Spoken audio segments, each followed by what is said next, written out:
Kumusta mga kaibigan? Sa Wheeler Channel, ipapakita ko sa inyo ngayon kung paano i-download ang NVIDIA Control Panel at driver para sa NVIDIA Video Card. Pumunta tayo sa Google at i-type ang NVIDIA drivers. Pagkatapos, puntahan natin ang opisyal na NVIDIA drivers download page. Dito, kailangan nating hanapin ang ating video card.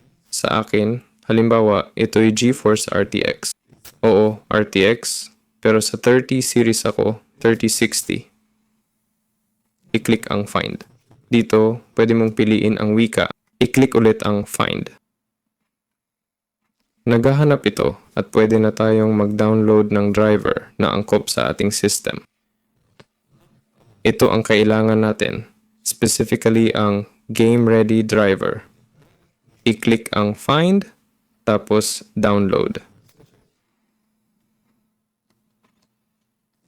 Pagkatapos nating mag-download at mag-install ng driver, makikita natin sa ibaba sa kanan ang GeForce Experience at NVIDIA Control Panel. O sa Start menu, i-type lang ang Control o NVIDIA Control Panel.